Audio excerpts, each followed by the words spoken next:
सिमरिया।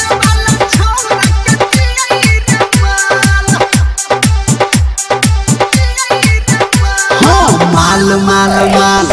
नाचे छै कमाल आगे जे वाला छोरा के चियै रे माल माल माल माल नाचे छै कमाल आगे जे वाला छोरा के चियै रे माल गाल गाल गाल एकर गजो पूछे गाल आ होटाबा में लाली लाठी ढोरही में डाल माल माल माल नाचे छै कमाल आगे जे वाला छोरा के चियै रे माल।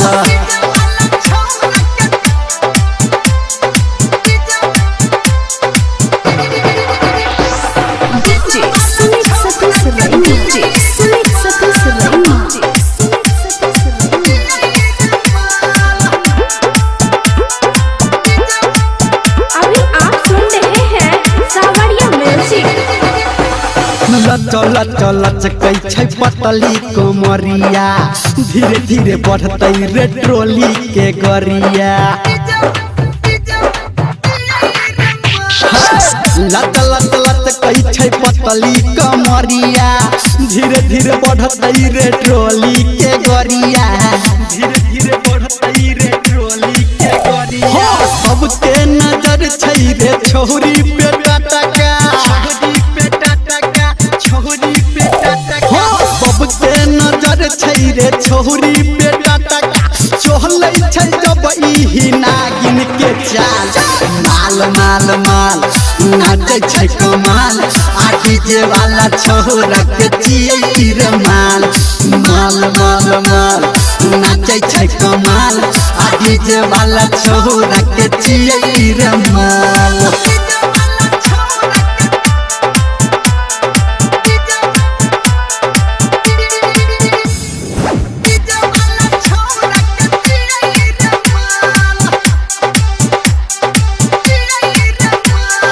हटर हटर हिलै छै ट्रोली के पाला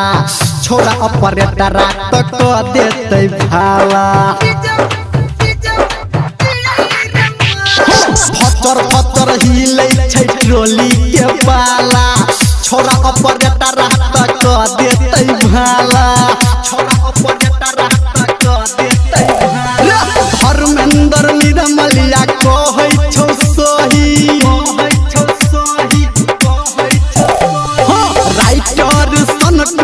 कहै छौ सही डीजे संजय गौतम से मिला के ताल माल माल माल नाचे छै कमाल आगे जे वाला छोरा के चियै रे माल माल माल माल नाचे छै कमाल आगे जे वाला छोरा के चियै रे माल गाल गाल गाल एकर गजब छै गाल आ होटबा में लाली लाठी ढोरही में डाल माल माल माल नाचे छै कमाल आगे जे वाला छोरा के चियै रे माल केकरो दाबी नहीं चलतो।